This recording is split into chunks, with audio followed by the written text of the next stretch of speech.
Hello and welcome to the Hytro Performance Podcast. I'm Dr. Tom Brownlee, Chief Scientific Officer here at Hytro. On this podcast, we like to sit down with coaches, practitioners and athletes working at the sharp end of performance. We're interested in how the science and practice intersect and the decisions that matter the most. Today, I'm joined by two top guys, a colleague of mine, Chase Latimer here at Hytro, and the main man, Les Spellman. I'll let them introduce themselves before we kick things off. So Chase, why don't you start? Yeah, thanks, Tom. So Chase Latimer, I'm oversee U.S. sales here with Hytro, but prior to coming on board with Hytro about a year ago, my background has primarily been through strength conditioning, starting with velocity sport performance as a young buck coming out of college. Spent 5 years as a performance coach with the Colorado Rockies at the AAA level, and then transitioned over to work with Scott Boris, the sports agent, and ran the performance side there, and then made a switch over to the sports science side, working for Sparta Science as a sports scientist.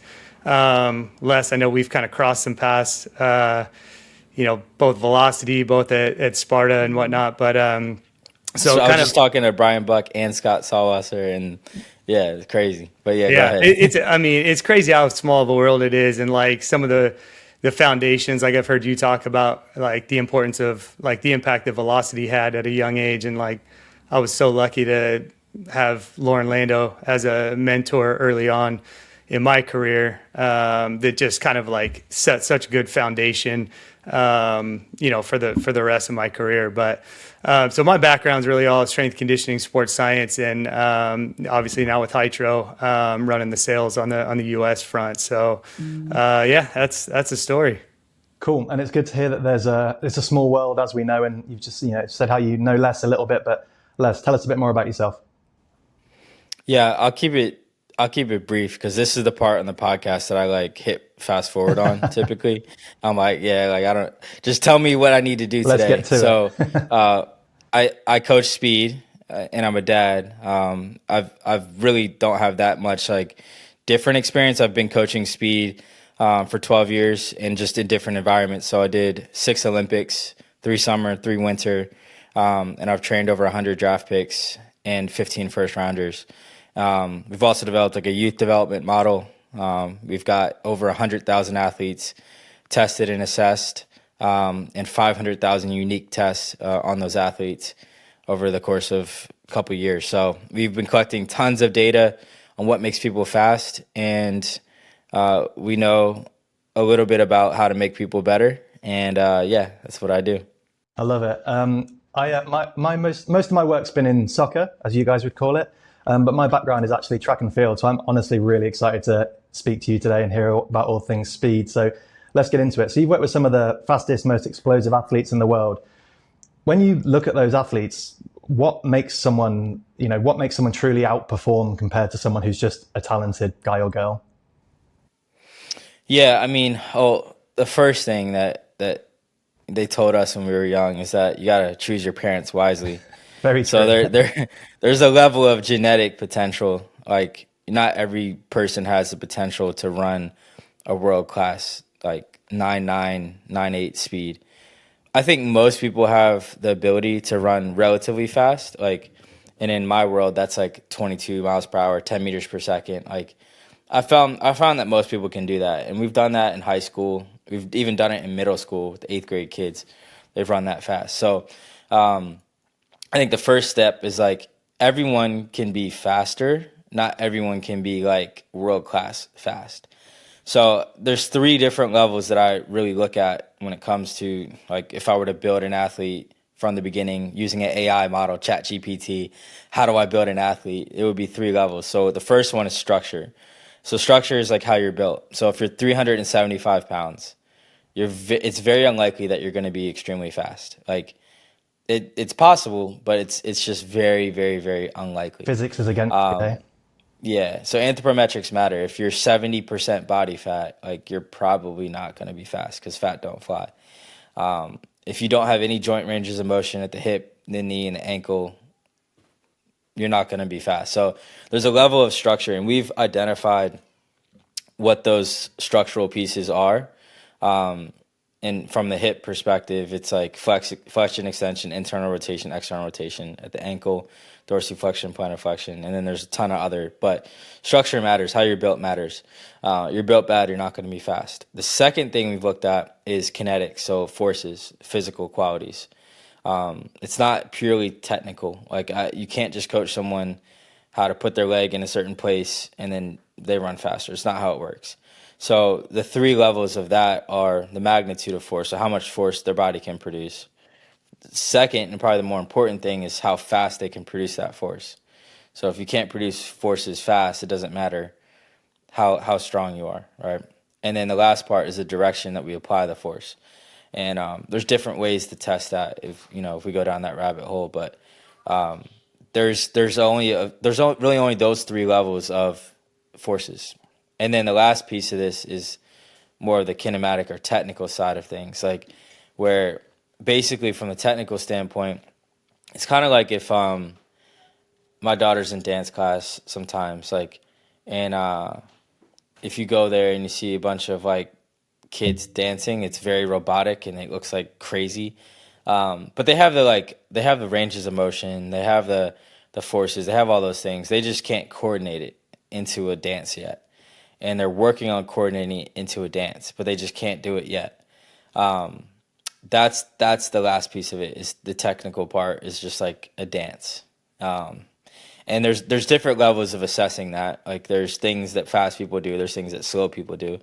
But I would say the main piece of it is like if you watch Tyreek Hill run, like he doesn't look technically like the model that you were taught in high school or college, but he's very fast. Well, he has the bottom two layers. Structurally, he's built a certain way. Like he's very compact and he's got good ranges of motion, and then he's very strong. He can produce forces fast, and he doesn't coordinate it the best way. So he's not in the Olympics for the 100 meters, but he's an elite football player. So I think like most people think about speed, they think about what you say, and really it's a development model of like what you do. There's almost kind of this like perfect framework of this is how you sprint. This is the technical like components that you need to have. But like, as you talked about, like there's so many factors that are going to dictate kind of like somebody's natural, like running, like kinematics and abilities. And so like how, when it comes to like the technical aspect, right? There's some athletes that you're just not going to be able to get in certain positions. There's not like a perfect mold for every single athlete. How do you go about like understanding, okay, here's this athlete's like great qualities, here's their limitations. We're not trying to, are you trying to kind of fit them into a specific mold, or take what you got, pour gas on that fire? It depends on a couple of things. So one, if they're late stage of their career, they're 30 something years old, you're probably not changing a lot of things. Like you're probably bulletproofing what they have. If they're in 7th grade and 8th grade, then yeah, like you're gonna target some of the weaknesses. There's not a like. I would push back on the idea that there's a singular technical model of how people should run. There's a better way to run, and there's a worse way to run. And you're moving. It's a continuum, so it's not like white and black, and like you're either good or you're bad. It's a continuum, right? And there's athletes that run very differently, that run fast. And we've proven this with looking at James Wild's data, which is like a quadrant system of like you have certain athletes that are more step length dominant, you have certain athletes that are more step frequency dominant, and you have athletes that are air based, and you have athletes that are ground based, and they all are fast. Like it doesn't matter. Now the thing that we really emphasize on this is like on the development pathway, the younger you are, the more likely you are to work on the physical aspects of things. So like, can you produce high forces? Can you produce those forces fast? That's where we're doing like our force plate stuff. And we're if you get their thing and they're terrible at eccentric braking forces, then we're targeting that.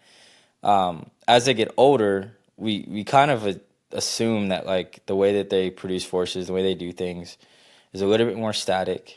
And we're looking more towards this is your strength and you're here for a reason. We have a guy that plays for the Chargers, Tony Jefferson. He's 33 years old. He got to the NFL 12 years ago. Sorry, I'm getting over this little sickness. He got to the NFL 12 years ago. He retired for a year, worked a desk job, and then calls me. He's like, yo, you want to just like start working out, just like me and you? I was like, yeah, like going back to the week. He's like, nah, just work out. So we're working out. And then the next week he's like, yo, maybe I should like try to like run. I was like, hey, let's run. Cool. Another week passes. Maybe I should start decelerating. Another week passes. Hey, man, I'm going to go try out for an NFL team. And then boom, he's like probably going to be a Pro Bowler this year. Now, like, did I work on his weaknesses and try to change a bunch of things and try to make him faster? Absolutely not. We just did the things that, like, his body is his strengths. Like, we attacked his strengths. We maintained some of his weaknesses, made sure they didn't get worse, try to improve a little bit. But it's more of like a protective, this, if we go and we try to change something, what you're not good at, you're probably sensitive to.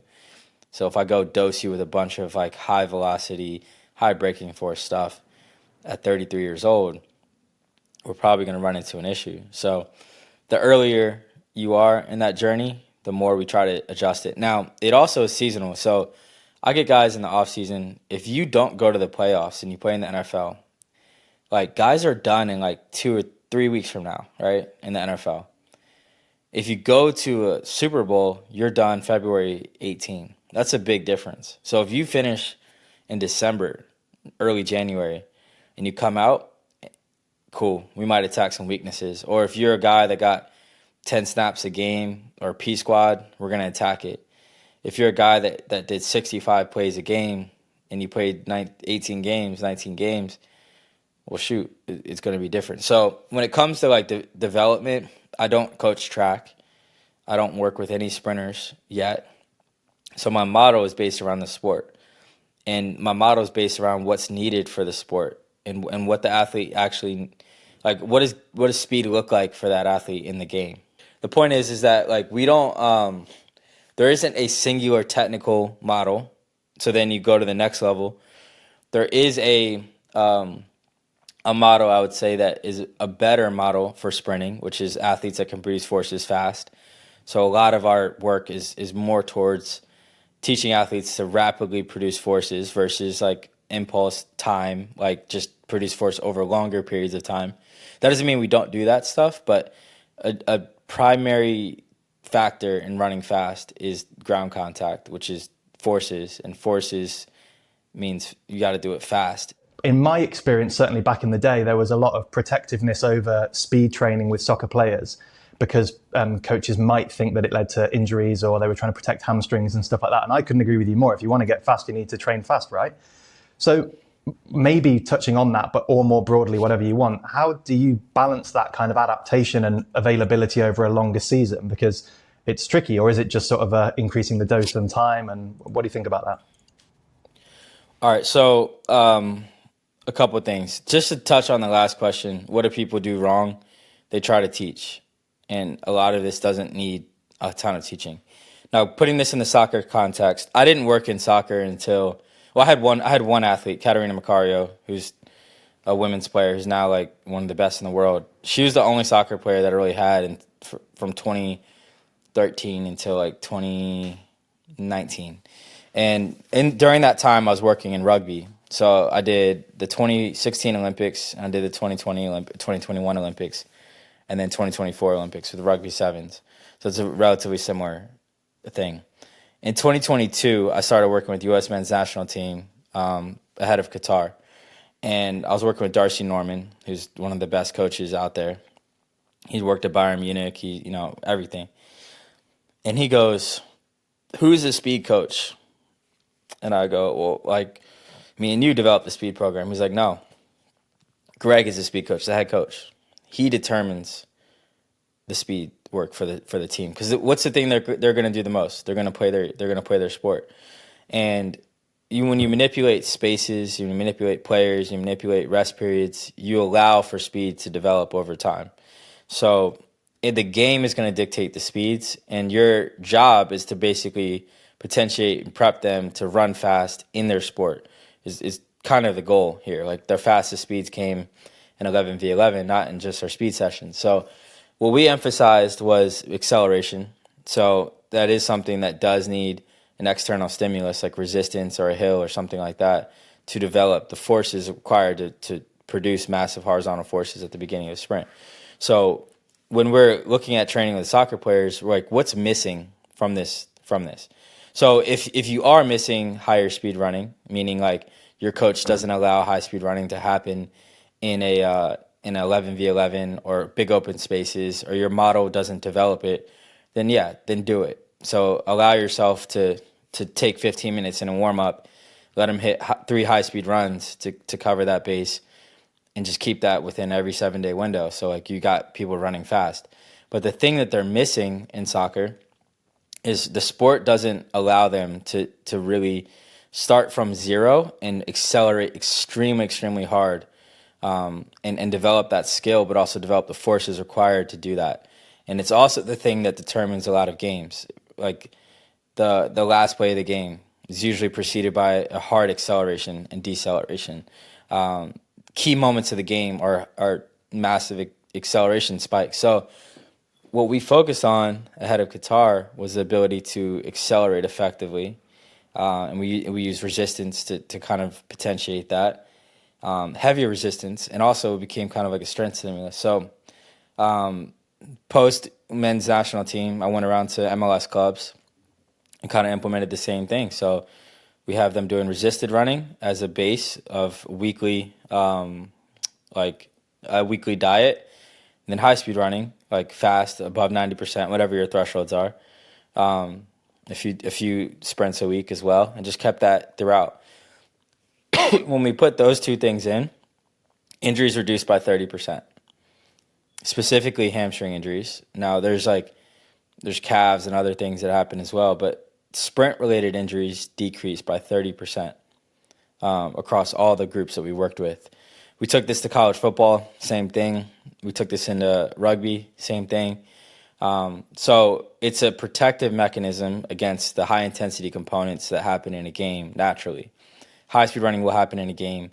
If you haven't had that in your diet, in your system, your body's gonna reject it a little bit. It's gonna be a little bit more stressful than it needs to be, which means that it's gonna cause some level of depression post, or it's gonna cause some soft tissue injury. So putting that in as a diet was necessary, and the same for acceleration. So it kind of seems absolutely. It kind of seems logical, doesn't it? And thankfully, I think here in Europe, things are changing a bit with sprinting and soccer. But yeah, I think it's taken a bit of time. And I think the US soccer has really pioneered that. I think the US soccer athletes are probably better conditioned athletes than the European ones, but because they come from a different sort of tradition. So yeah, it's good to see that it's moving in the right direction. And it's really interesting that you talk about the use of sort of external technologies like resisted running and stuff like that. And obviously here at Hytro, we're interested in BFR. So to move on to that, I suppose, tell us a little bit about what first made you open to using BFR. How did that come into your practice, and how do you use it? Yeah, so, and you guys are going to laugh at this, but my first introduction to BFR had nothing to do with performance. It was all rehab based, and I didn't understand it. I watched everyone walk around with these cuffs on, and I'm like, guys, I have no idea what I'm looking at here. But like, I just want to know how soon he's going to come back. So my first relationship with it was like, I don't know what it is, but everyone who does it comes back faster. So if you're out and you're not doing that, just don't talk to me, because you're wasting my time. Like, you need to be doing that. That stuff works. I had no understanding of the physiology of it, and no understanding of the mechanics of it or anything. I couldn't use it myself at all. But I knew those players that did it came back faster, healthier, stronger, all that. So obviously the barrier to entry is like, well, at the time you have this really expensive, complex device that a guy in a white coat is doing. I can't do that. And so I kind of like just let it go from my mind. And then we were just kind of looking at like ways we can develop, athletes, like from the physical side, like the ability to produce higher forces, the abilities to recover from games, recover from high intensity training sessions. And BFR kept popping up. And I go online, I search like, all right, how expensive would it be for me to get this cuff thing? No, I'm good. Move on. Long story short, I ran into you guys at a conference Don't remember which one. And I tried them on, and tried the shorts on and strapped it up. And I was like, this is it. Like, I can achieve everything that I've been trying to achieve in a team setting. There's not just one device that walks around that's attached to a bunch of wires and a white coat, because I can't afford to hire one person to run one thing. And there's only one of them. I have 43 players. I want everyone to do it. So it solved a major problem for me. And now, like, implementing it, like, this will be the first year we implement it across 43 guys.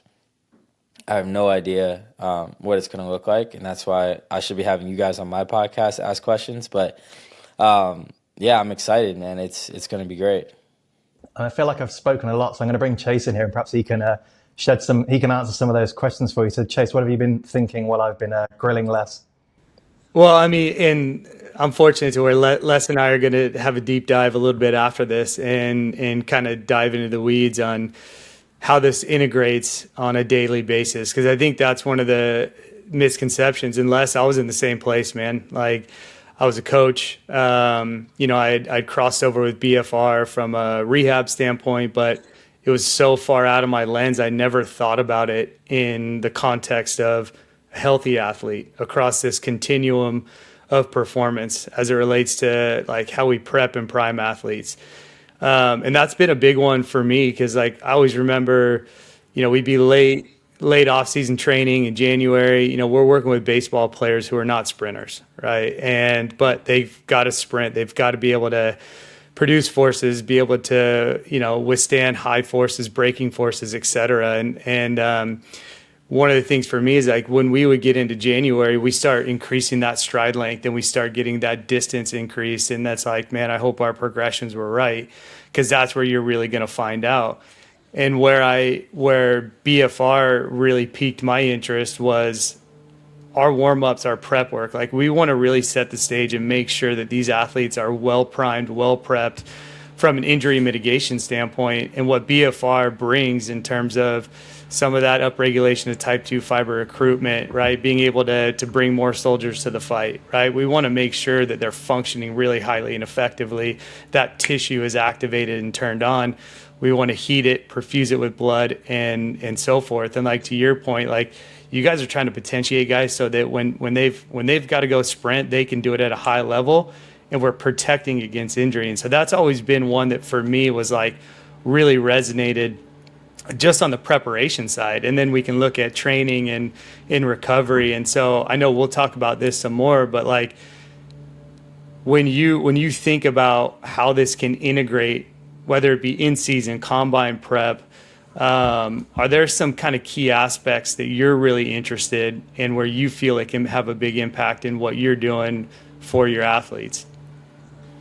Yeah, and this is going to bleed into our conversation later because, like, obviously from a recovery standpoint, but I'm really looking towards that performance. Like, I mean, it's what this is a terrible example, but I'm going to say it. So steroids in the 80s allowed everyone to train harder, right? That's the outcome. It wasn't like you take a steroid and you grow a muscle. You take steroids and you train 20% harder with less of a negative effect. Not saying that that's, like, the exact method, but, like, steroids are illegal and it's bad, okay? So how can you train harder? How can you do more with less negative impact? So can we increase the density of training? So can we have more sessions more often? Can we increase our intensity, so run at higher speeds more often? Or can we increase the volume? All three are going to lead to faster times. Like, it's not hard to make someone faster. I think the hard part is, like, organizing your training to get as frequent a stimulus, as high as stimulus, and as much volume as you can.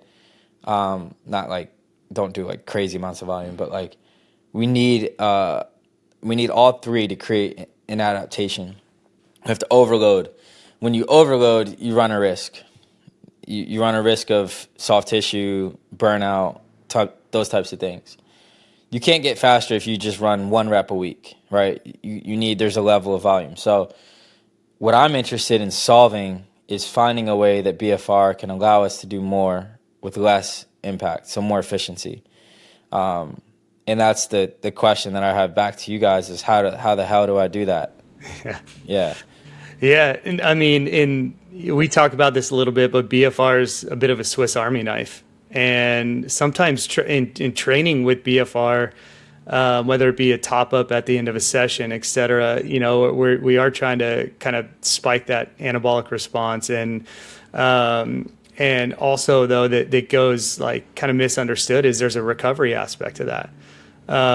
This very intense flush of metabolites, inflammatory markers, and driving fresh blood into that tissue. So not only can we kind of accelerate adaptations, but we're also going to promote recovery. So that next session, it's a matter of how do we get the athletes feeling right? I think about it in the baseball world, and it's like you're playing 162 and 187 days now, and you go out to the line and guys' legs are gassed, right? Like what are the things that we can do, one, behind the scenes on a frequent basis, right? On a daily application, if that's passive utilization while guys are in their hotel room, some of our active recovery, which, we're really starting to see some good results in terms of restoring neuromuscular function and outputs. So there's definitely, just like everything, right? There's kind of a harmonious blend to, I think, to be able to utilize BFR from a training perspective, from recovery, from that prep, so that when they got to go answer the call, they're primed, they're ready to go, and they can perform at that high level. They can get additional reps, they can, and we can do it without being overly worried from a injury standpoint as well. So obviously we're going to dive into it pretty deep this afternoon, but I think just like everything in training, it's finding that blend and not overwhelming the athlete, making them feel like they got to do it 5 times a day or 3 times a day. It's finding the opportunities that are going to give the most bang for the buck. I love that. Yeah, I understood everything outside of like the blood part of it, because it's just not my area of expertise. And I would argue like most of the industry, you got guys like me that like I didn't study that from like, I didn't go deep on that because it wasn't something that I could do. And a lot of times this happens in our industry. Like if you can't afford a 1080, you're probably not researching things to do with the 1080, right? Like, and that was me with BFR. I was like, well, I'm not buying that thing. And now that it's available, it's like I got a lot of catching up to do. And I think most people in the industry, in my position that coach every single day, you pay attention to the things that you can do, and you kind of like keep those things on the outside that you can't do, and you're learning about it, but not to the level like you guys, like just the way that you just told me that was so fluent and so easy, and that's what I'm hoping to do. Yeah, I want to learn it like that. He's well practiced, Les. He's got it down. He's got it down now. But I'd say you do have a good understanding. I'd say the reasons that you think you should be using it is pretty ahead of most. So it's great for us to hear. But I'm interested in, when you've used it with athletes, how do they respond when they understand why it's part of their program? Like winning over the coaches is the first battle, I guess. But then how do the athletes feel about it? Yeah, well, you have a coach here, me, that's ignorant when it comes to BFR. So I've used it more in recovery than performance, and obviously like that's a clear win. Like it's easy for me to understand, easy for the athlete to understand. They feel significantly better, faster. We've also used it on the plane.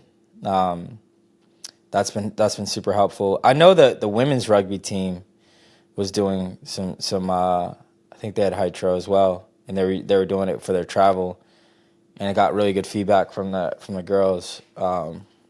What you're kind of describing is pretty common. We tend to see, like Chase used the word continuum, and we tend to see like maybe it comes through rehab from the historic reasons that you mentioned, but oftentimes it'll be like passive recovery or travel, because it's like it's easy, it's like they're not really doing anything else, and they experience the sort of benefits that you're talking about, and then that progresses perhaps to active recovery, and then warm-ups, and then training. As people are a bit like, oh, what else can I do with this stuff? And like Chase says, It's a bit of a Swiss Army knife. So I think the journey you're on now is kind of a common one, and we're excited to see what you start to use it for more and more. So that's really cool.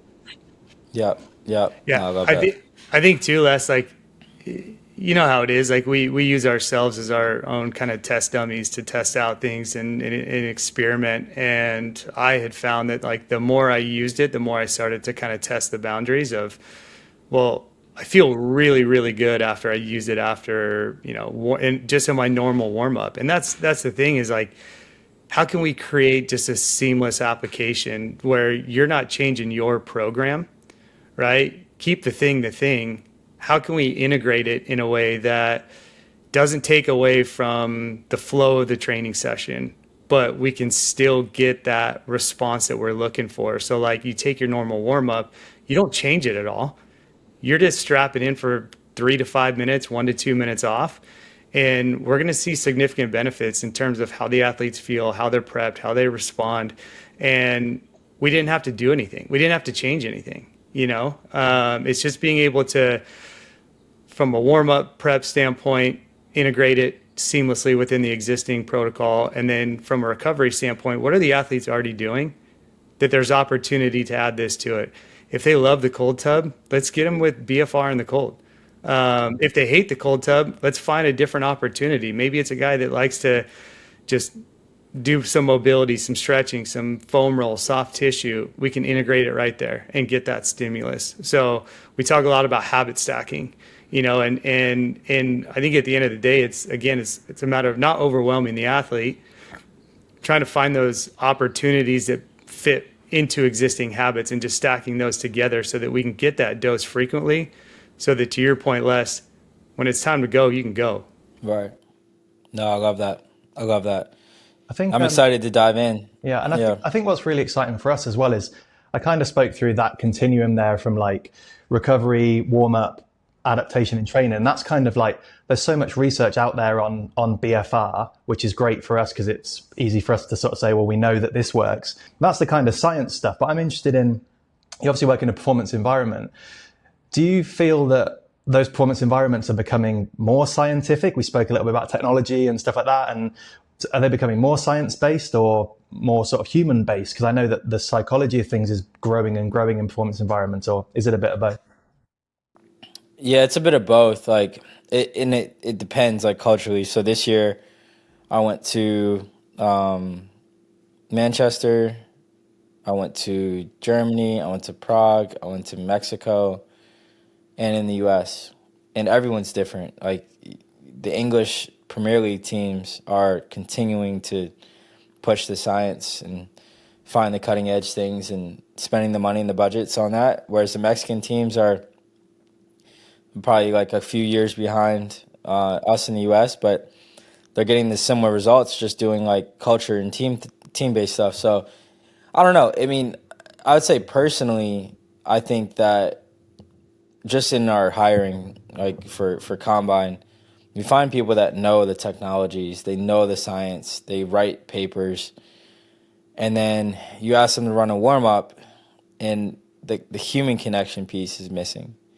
And I'm finding this all over. Like I think information's easy to get, but actual practice with athletes and communication and all this, like I always make fun of some of our coaches like in the beginning, because I'm like, if we're all in a bar right now and there's a bunch of girls over there, you guys are just going to stare at them and pray that they just come over.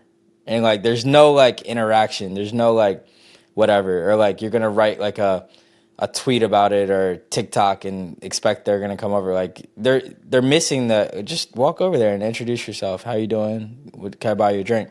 And the social aspect is missing. And I find that with the athletes are getting more and more disconnected from leadership roles and coaches, because the coaches are looking at iPads and they're not reading their faces and their emotions and things like that. And it's so highly processed that the athletes just feel like, man, like this is swung too far. It's feedback I get from my guys. It's like they test all this stuff and then they don't do anything.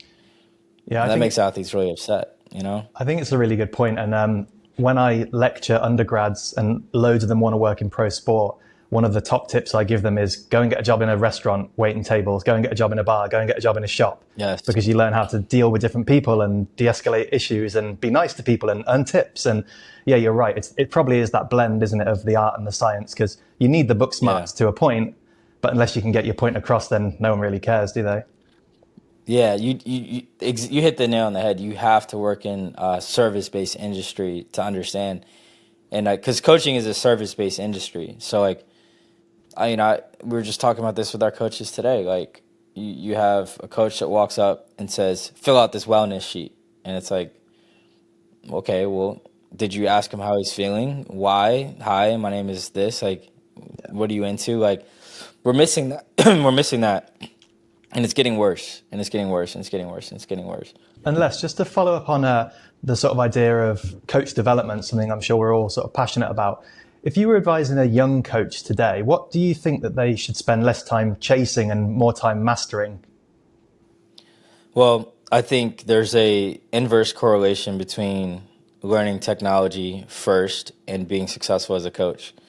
And I see that because when I hire people, I see, have you worked at a restaurant? Have you worked as a sales job? Have you worked in like human connection level jobs or construction, or you could piece things together? Those are the people I'm hiring first. So like if you look at our team, man, none of them had exercise science, masters, nothing, and they're all killing it now.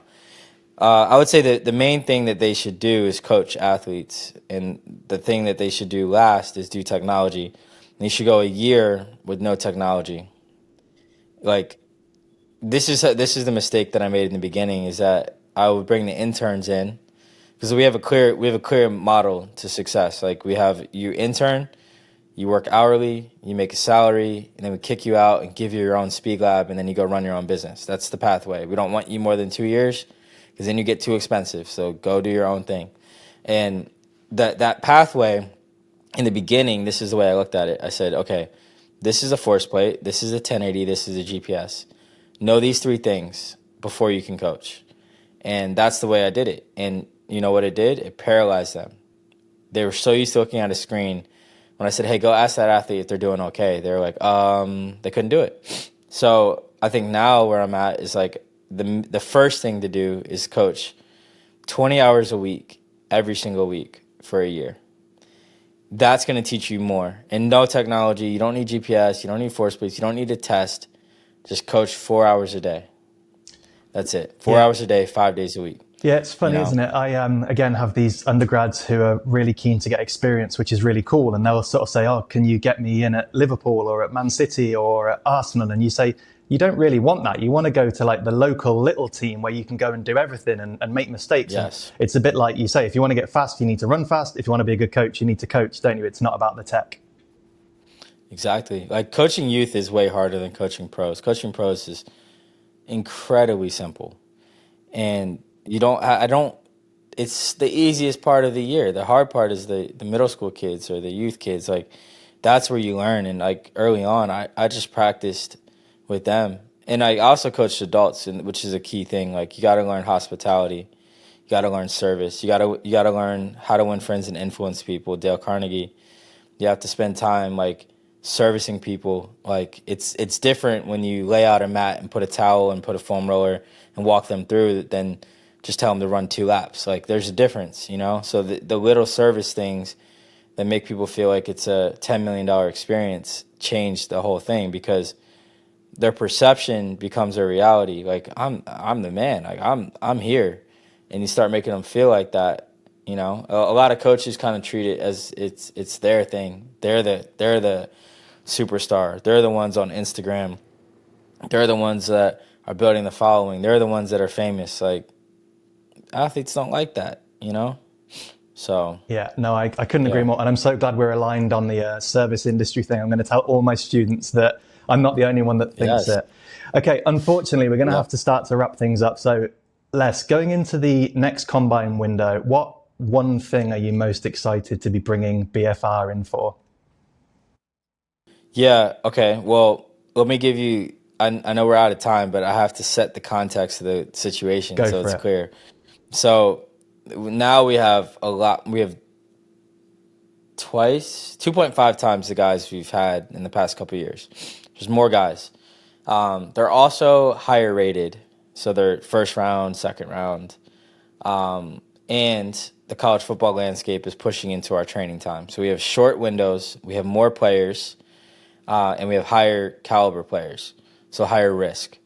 So the first thing that I'm looking at is kind of what we talked about from a health perspective, can I do more at a lower cost?